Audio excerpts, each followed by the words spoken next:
Good amazing day to all. This is teacher Dan Rogayan, and welcome to another episode of our Let Review Drill as part of our preparation for your upcoming March 2025 board licensure examination for professional teachers for science majorship. So for this episode, we'll be rationalizing another 25 items for cell biology. So let me first share my slide.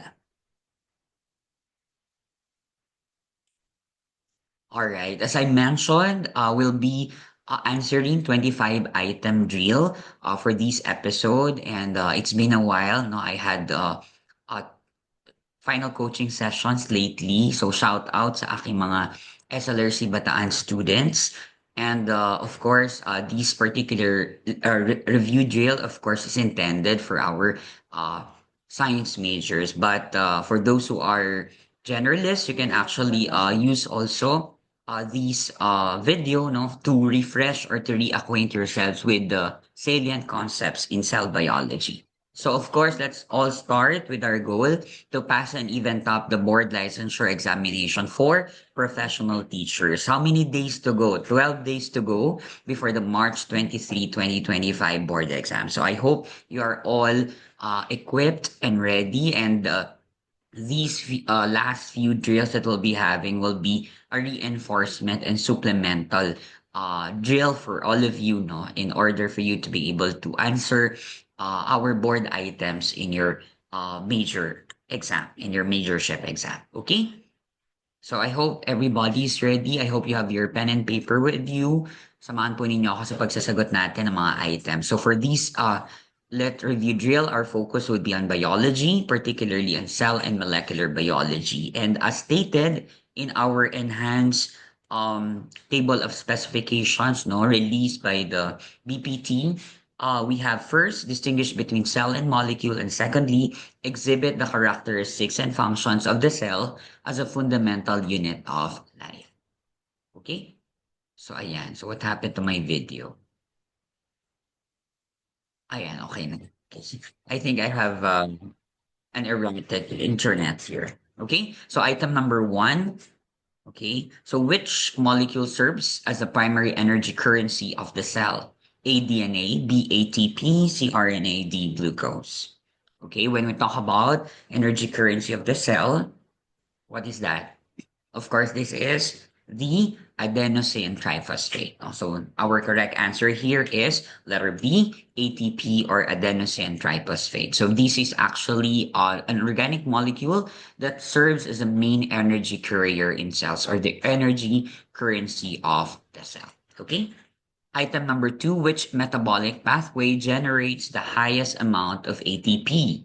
A, citric acid cycle, B, glycolysis, C, electron transport chain, or letter D, fermentation.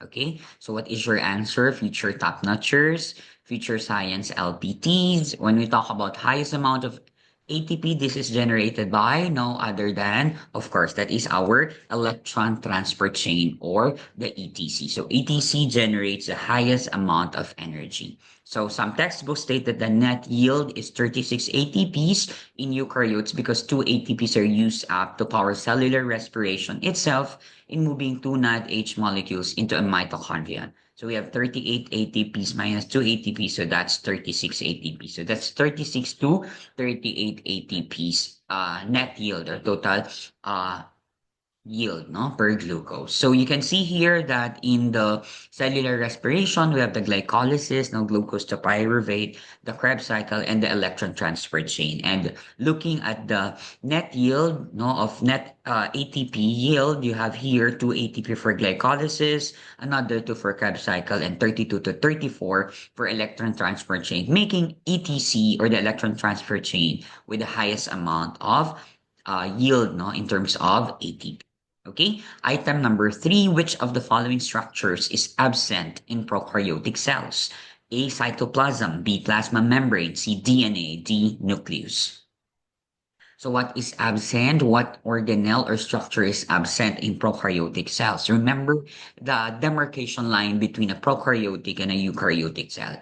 And of course, when we talk about prokaryotic cell, there is what we call absence of nucleus. Letter D is the correct answer. Letter D, nucleus, the brain of the cell, the control center of the cell, is absent among prokaryotes. Okay, so that is nucleus. Remember that both the prokaryotic and eukaryotic cell now contains DNA. So may DNA yan. However, for eukaryotic cell, the DNA can be found in the nucleus. The primary DNA can be found in the nucleus. While in terms of prokaryotic cell, the DNA is actually suspended in what we call the nucleoid. Okay? So nucleoid, nandun po ang DNA ng mga prokaryotes. Okay? But now, the question is, do we have other DNAs in the eukaryotic cell apart from the nucleus?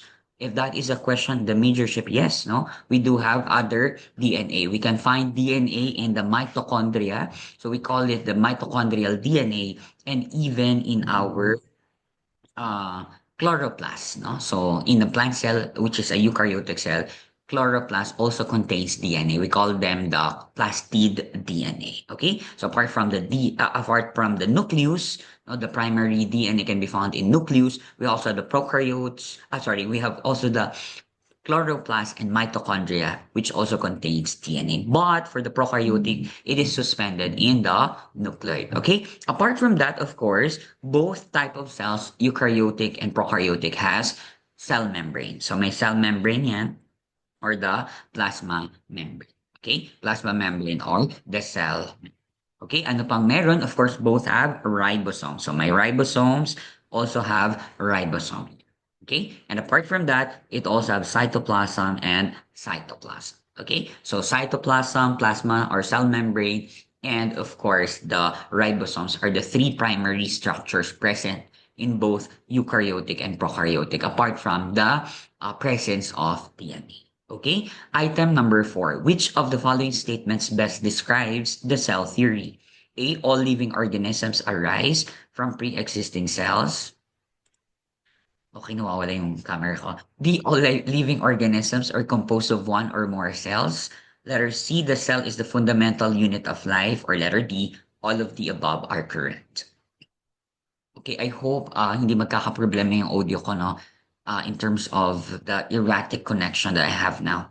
Anyhow, so what's your answer here? Best describes the cell theory. Okay, so of course, this one is yes, no? All of the above are actually correct. All living organisms arise from pre-existing cells. All organisms are composed of one or more cells, and the cell is a fundamental unit or structural unit of life. Okay? So for the development of cell theory, no, just in case matanong, no, so Matthias Schleiden, he did mention that plants were made of cells. Okay? So Matthias Schleiden sa plant cells. Theodor Schwann naman for animal cells. He proposed that animals do have cells. While Rudolf Virchow, no, he mentioned that new cells were created only from division of pre-existing cells, or all cells come from pre-existing cells. So these discoveries led to the cell theory. So these three personalities, the three scientists, are actually the triumvirate of the cell theory: Master Sladen, Theodor Schwann, and Rudolf Virchow. Item number 5. Which of the following correctly describes the difference between plant and animal cells? A. Plant cells lack a nucleus while animal cells have one. B. Animal cells have a cell wall whereas plant cells do not. C. Plant cells contain chloroplasts and a large central vacuole which are absent in animal cells. Or D. Animal cells perform photosynthesis while plant cells do not.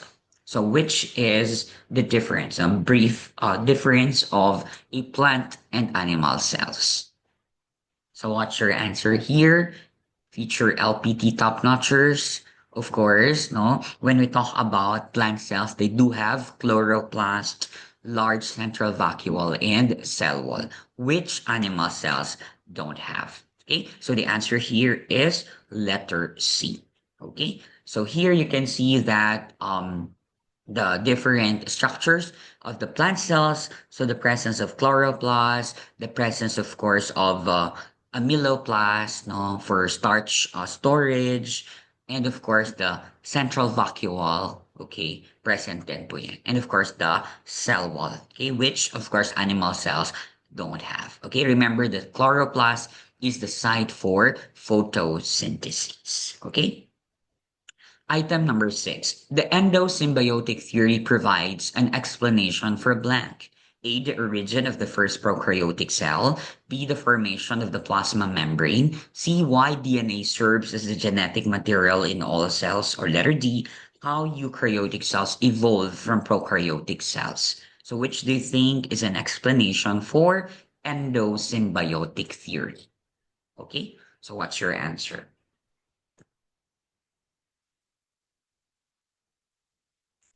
All right, of course, that is letter D, how eukaryotic cells evolve, no, from prokaryotic cells, no? So the eukaryotic cells evolve from prokaryotic cells. So that's endosymbiotic theory. Okay, so for a while, please. Okay, I'll pause for a while. I have to take up a call.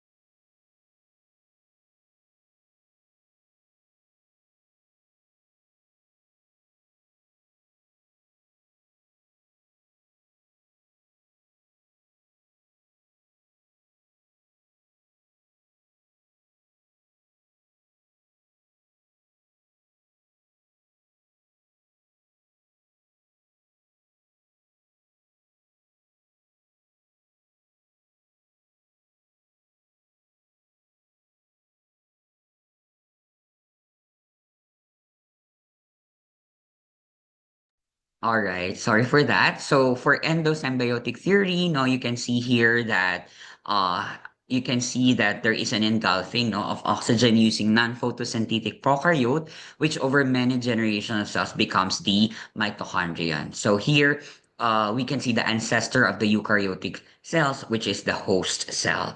So here you can also see engulfing of photosynthetic prokaryote, which now of course the chloroplast. Okay, at least for one cell. Okay, then we also have the non-photosynthetic eukaryote, and this one is a photosynthetic eukaryote. Remember that mitochondrion, which is present, of course, in animal cells, is a non-photosynthetic eukaryote. No, so this is the um, endosymbiote endosymbiotic theory, which is proposed by Lynn Margulis. So just in case pag tinanong who proposed the endosymbiotic theory, which explains no the evolution no of eukaryotes no from prokaryotes. So that is endosymbiotic theory. That is Lynn Margulis. Okay.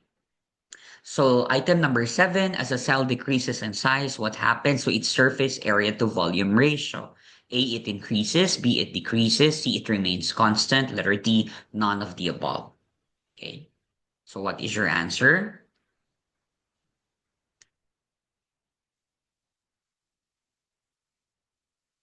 Of course. So that is letter A, it increases. So as a cell decreases in terms of size, the surface area to volume ratio actually increases. So they have what we call inverse relationship. So a cell decreases, a size cell decreases, the SAV increases. Okay, so tatandaan po natin. Okay, so smaller cells have higher surface area to volume ratio, which allows for more efficient exchange of materials such as oxygen, nutrients, and waste with their environment. So you can see here that a small cell has more surface area relative to the volume, while a large cell has less surface area relative to the volume. Again, it's inverse relationship. Okay. Item number eight. Which of the following is not a component of the fluid mosaic model of the plasma membrane? A. Phospholipids. B. Proteins. C. Cholesterol. Or letter D. Chromatin. Okay, so what is your answer? What's the answer of our future LPT? Okay, so if we here, not a component of the fluid mosaic model, of course, that is letter. Okay, what happened to my slide? Yes. Okay. So that is letter D. Okay. So that's chromatin. Remember chromatin. Okay. So this is actually a structure in the nucleus. Okay.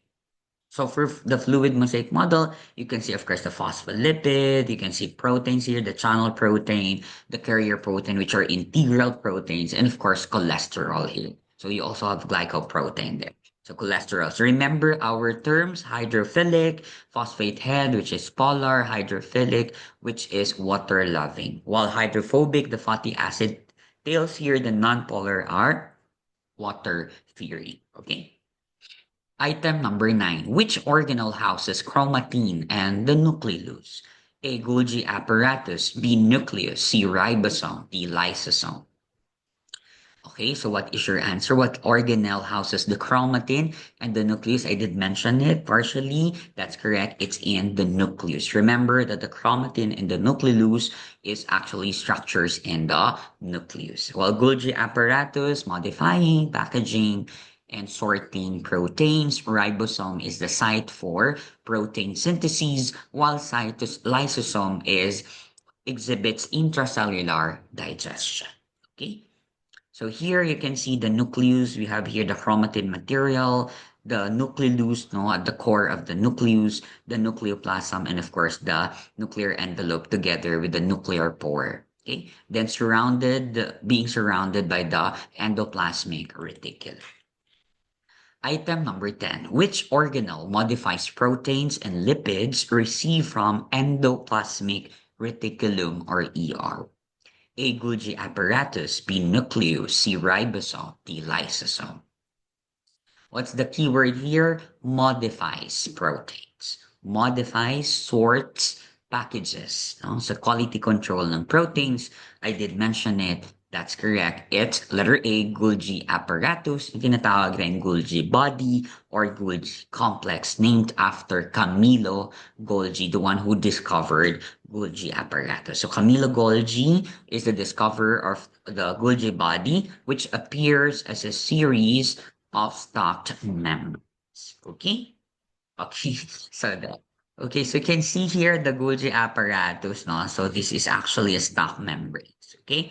And yeah, in a cellular structure, you can find here the Golgi apparatus. So modifying, sorting, and packaging of proteins. Item number 11. Which organelle contains digestive enzymes responsible for breaking down cellular waste? No? I did mention about intracellular digestion earlier, right? And when we talk about breaking down cellular waste or intracellular digestion, that is it Golgi apparatus, nucleus, ribosome, or lysosome?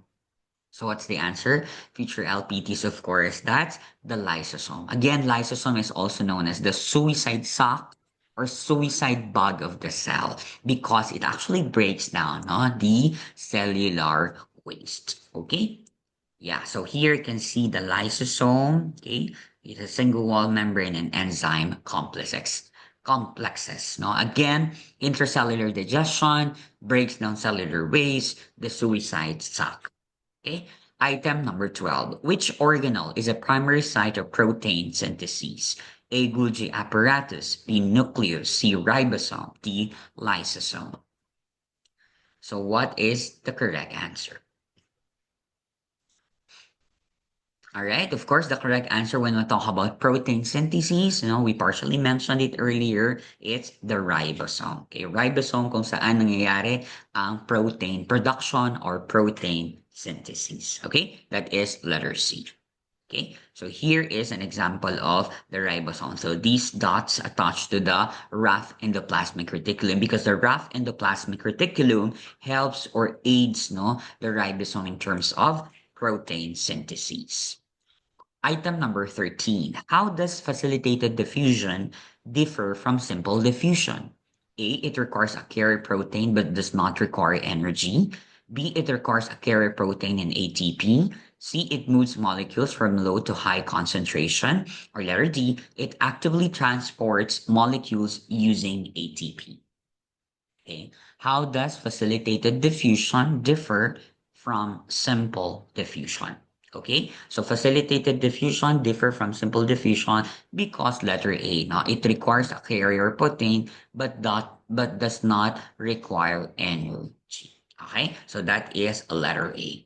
Okay, so remember that facilitated diffusion is a passive transport process that moves molecules down their concentration gradient, which is from high to lower concentration without requiring energy or ATP. Unlike simple diffusion, which occurs directly through the lipid bilayer, facilitated diffusion requires specific carrier or channel proteins to help transport larger or polar molecules like the glucose ions across the cell membrane. So here you can see it's a simple diffusion, still from higher to lower concentration, but in comparison with the facilitated diffusion, it does not have what we call the carriers, no specific carriers, or we call the channel protein. So here you can see channel mediated diffusion, carrier protein mediated diffusion. Okay, while osmosis, of course, is the diffusion in water. Okay, so that's from higher concentration also to lower concentration. Okay, so in terms of the transport, we have the active versus passive transport. So in terms of active transports, that's from low to higher concentration, which requires energy or need ATP. Okay, while the passive transport, like the passive diffusion, like the facilitated diffusion, simple diffusion, and osmosis, molecules move from high to lower concentration, which does not require ATP or energy. Okay. Item number 14. Which biomolecules are assembled in the rough endoplasmic reticulum, or RER, and the smooth endoplasmic reticulum, or SER, respectively? A. Proteins, phospholipids. B. Cholesterol proteins. C. DNA proteins. D. Cholesterol phospholipids. Okay, so what is your answer? Future LPTs.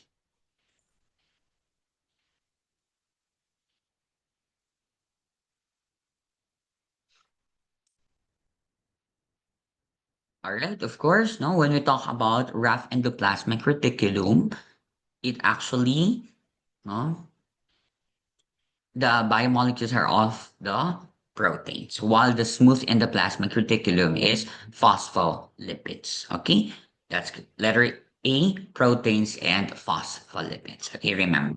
Okay, so here again, the rough endoplasmic reticulum, which of course the ribosomes are attached, which is the site for protein synthesis, while the smooth endoplasmic reticulum is for the phospholipid.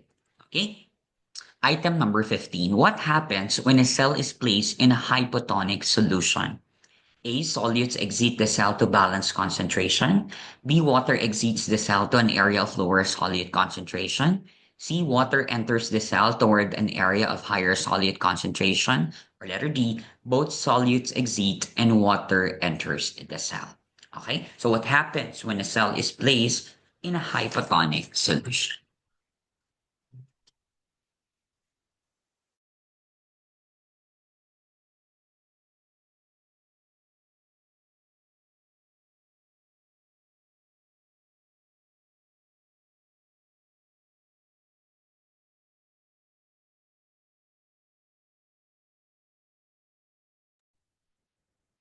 So what's your answer here, future top notchers? Of course, that's letter C. No, water enters the cell toward an area of higher solute concentration. So that is on hypotonic solution. So remember, for isotonic solution, a solution is isotonic to a cell if it has the same concentration of solutes as the cell. So there is an equal amount of water which enter and exit the cell, so its size stays constant. So constant man ang size ng ang cell sa isotonic solution.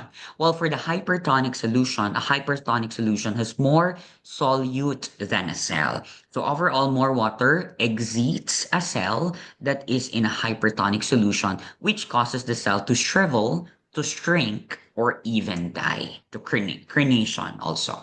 Shrink, shrivel, and crenation. So again, what more water exits a cell.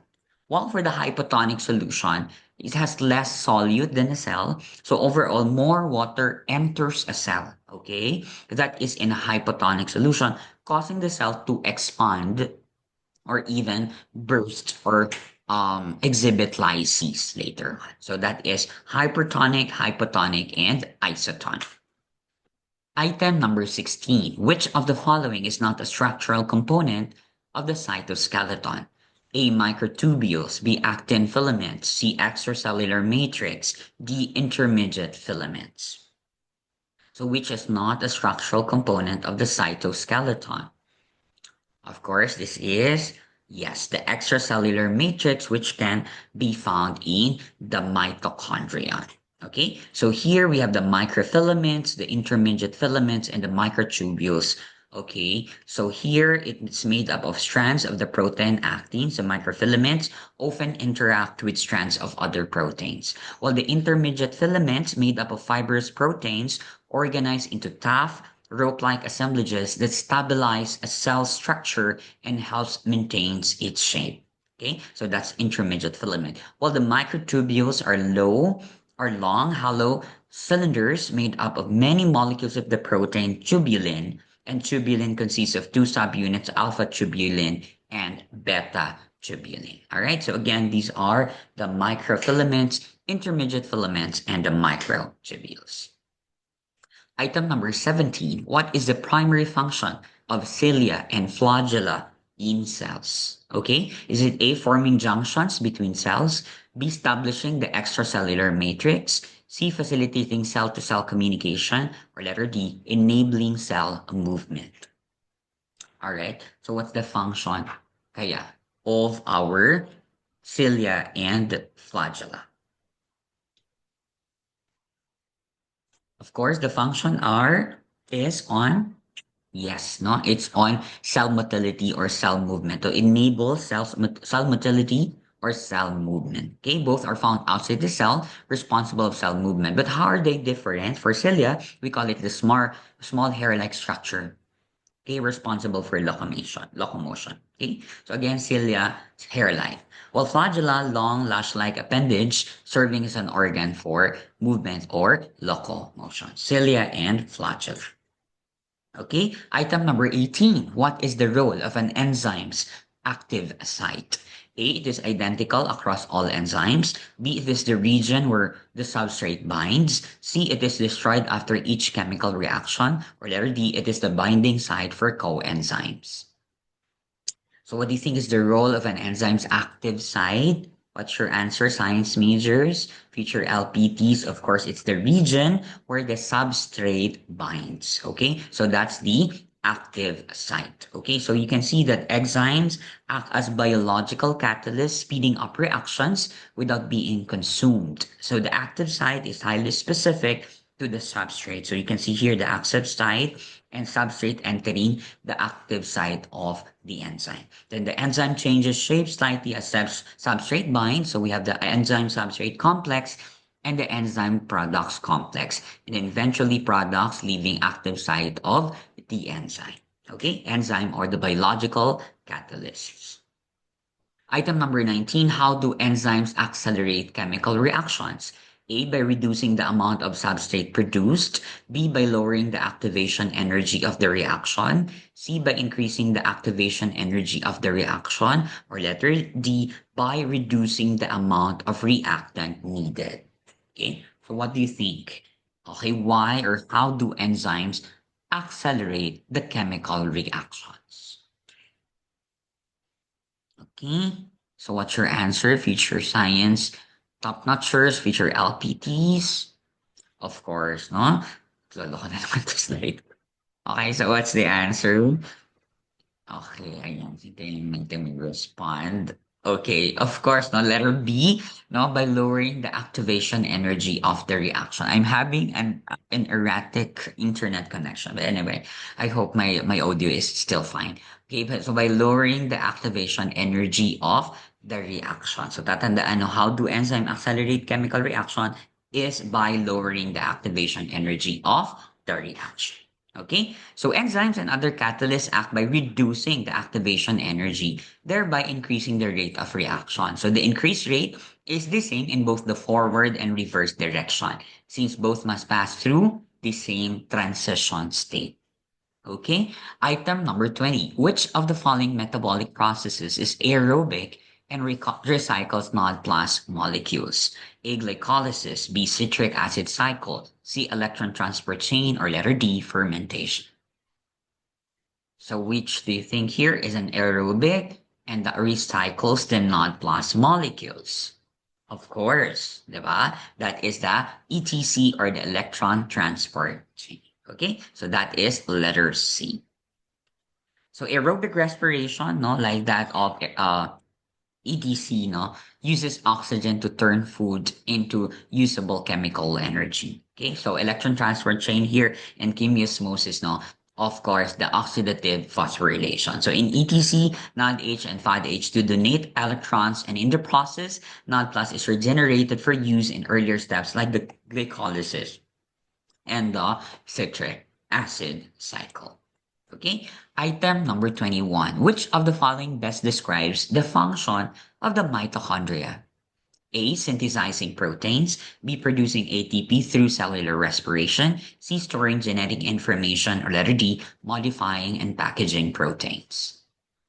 We're looking at the function of cellular of mitochondria or the mitochondria. So which is the correct answer?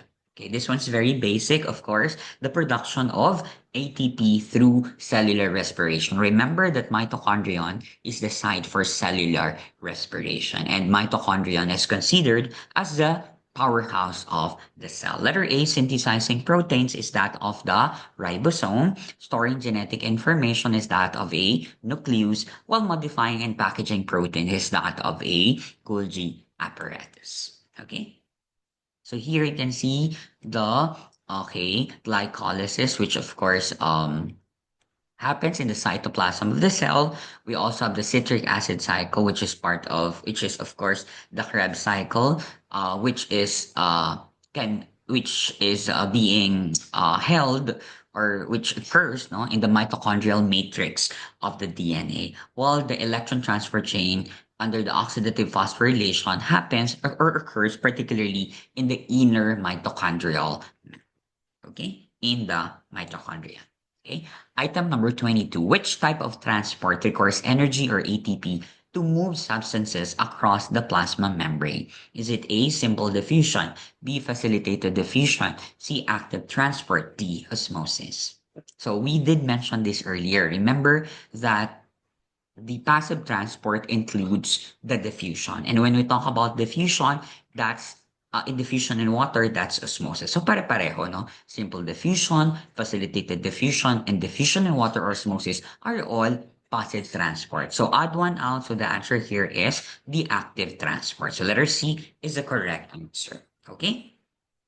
All right, so we did mention this, no, from low to high concentration, which requires energy. That is our active transport, which in comparison with passive transport does not require energy from higher to lower concentration. So active transport is the movement of molecules or the ions across a cell membrane from a region of lower to higher concentration against the concentration gradient. No? It's always against the concentration gradient. So that is active transport. Item number 23. Which of the following correctly matches a macromolecule with its monomer? Is it A, proteins to nucleotides, B, carbohydrates to amino acids, C, lipids to monosaccharides, or letter D, nucleic acids to nucleotides? What's your answer here? Of course, this is a very basic in cellular biology. And when we talk about nucleic acids, that pairs with its building block, the nucleotide. So letter D is our correctly paired match. Proteins does not pair with nucleotides, but they do pair with amino acids. Carbohydrates pair with monosaccharides and not amino acids, while lipids pair with glycerol and not fatty acid. Okay, so that is a basic common knowledge no, in our cell biology, no, the four primary biomolecules or our macromolecules, the lipids, the nucleic acids like DNA and RNA, carbohydrates, the energy source, and proteins, which helps for the repair and growth of cells or tissues. Okay, item number 24. Which of the following is true about lysosomes? A, they store genetic material. B, they contain enzymes that break down cellular waste and debris. C, they are the site of protein synthesis. Or letter D, they produce ATP for cellular activities. Which is true about lysosome. Okay, we did this discussed it earlier. And when we talk about lysosome, that's correct. They contain enzymes which break down cellular waste and debris. So it exhibits what again? An intracellular digestion. Okay? They store genetic material. We're talking about the nucleus. They are the site of protein synthesis. That's a ribosome. They produce ATP for cellular activities. That's mitochondria. Okay? All right. So here, of course, lysosome play a central role in breaking down and recycling material. So you have here the phagocytosis, autophagy, and receptor-mediated endocytosis. And when we talk about phagocytosis, cell eating, engulfing large particles for degradation. Okay, while the autophagy is recycling damaged organelles, we call it the self-eating, damaged organelle or those worn out cells. Receptor-mediated endocytosis, no, selective uptake of specific macromolecules. Okay, so this is lysosome. Item number 25, last item, which type of junction forms a watertight seal between adjacent animal cells? A gap junction, B tight junction, C plasmodesmata, or letter D desmosome. Okay, which type of junction forms a watertight seal between adjacent animal cells? Of course, that is our tight junction. Letter B is our correct answer. Okay, so when we talk about tight junction, they forms a water tight seal between adjacent cells, preventing leakage of fluids and molecules commonly found in epithelial cells or tissues like the intestines and blood-brain barrier. Well, gap junction allows direct communication between adjacent animal cells by permitting the passage of small molecules and ions. While plasmodesmata found in plant cells, cell walls allows direct cytoplasmic exchange between plant cells. So ito yung mga butas ng ating cell wall, the plasmodesmata. Ano naman ang butas ng ating mga leaves? That's the stomata. Ano naman ang butas ng mga stem and bark? That's the lenticels. While desmosome provides strong adhesion between cells maintaining tissue integrity under mechanical stress like skin and heart tissues. Okay? So again, this is on tight junction, our watertight seal between adjacent cells. Okay, so that ends our 25 item drill. So again, no, patuloy na maganda. We still have time. Laban, papasa tayo, no? Keep fighting, dear future LPTs. Ayan, nag-intermittent na naman yung aking signal. So there, no? So, yeah, meron pa tayong ilang araw, no, for our last few drills, and hopefully I'll be giving the final coaching for our science majorship here in our YouTube channel. So you can actually watch our previous videos, our previous specialization majorship videos. You can find it in our YouTube channel, Teacher Dan Rogayan. So I have long hour videos also for biological science. Parang this is a four part series for biological science. You can actually um rewatch that because majority of the items in the science majorship is on biological sciences. And of course, we do have our series of the let review drills for the March 2025 licensure examination for professional teachers. And with that, marami pong salamat and thank you very much. So God bless and till our next video.